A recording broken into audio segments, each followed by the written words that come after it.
पैदा होते ही रिश्तेदारों ने दी मारने की सलाह। दिव्यांग युवक ने सफलता से दिया जवाब। आज करोड़ों की कंपनी का मालिक।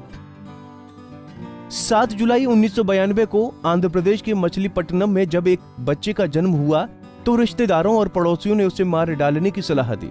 तब कुछ लोगों का कहना था कि ये उस दर्द से बेहतर है जो उसके माता पिता को जीवन भर झेलना पड़ेगा।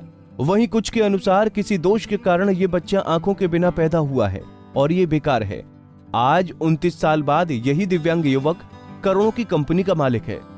हम बात कर रहे हैं श्रीकांत बोला की, जो कंज्यूमर फूड पैकेजिंग कंपनी बोलेंट इंडस्ट्री के सीईओ हैं।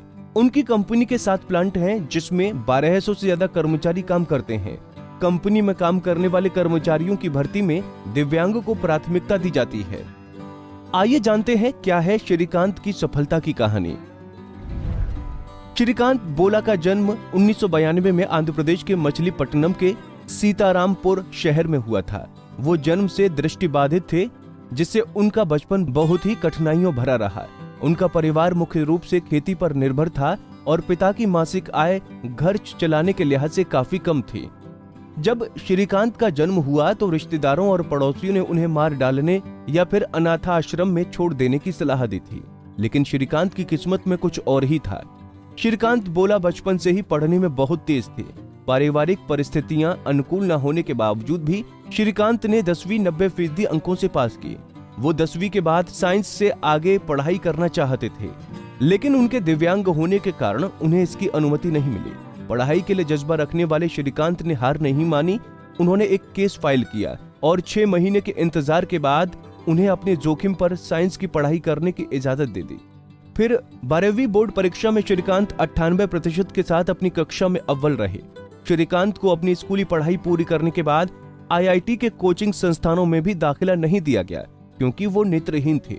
श्रीकांत इंजीनियरिंग की पढ़ाई करना चाहते थे और आखिरकार उन्हें अमेरिका के मैसाचुसेट्स प्रौद्योगिकी संस्थान में एडमिशन मिल ही गया। श्रीकांत MIT से पढ़ाई करने वाले पहले अंतर्राष्ट्रीय नेत्रहीन छात्र हैं।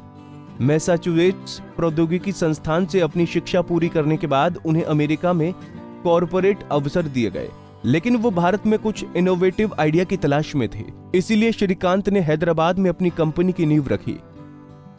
श्रीकांत ने लोगों के खाने पीने के सामान की पैकिंग के लिए eco friendly consumer food packaging company बनाई। श्रीकांत ने कंपनी की शुरुआत 8 लोगों की एक टीम से की।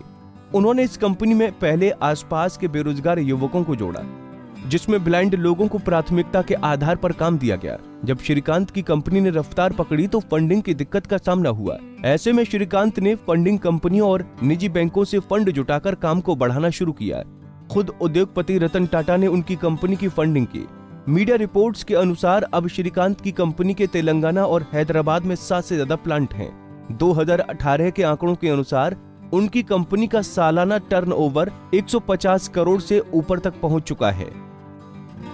श्रीकांत खुद को सबसे भाग्यशाली व्यक्ति मानते हैं, इसलिए नहीं कि वो अब एक करोड़पति हैं, बल्कि 20,000 रुपए प्रति वर्ष कमाने वाले उनके अशिक्षित माता पिता ने रिश्तेदारों और पड़ोसियों से मिलने वाली किसी भी सलाह पर ध्यान नहीं दिया और उन्हें प्यार और स्नेह से पाला। श्रीकांत का कहना है, दुनिया मुझे देखकर ये कहती है कि श्रीकांत तुम कुछ नहीं कर सकते।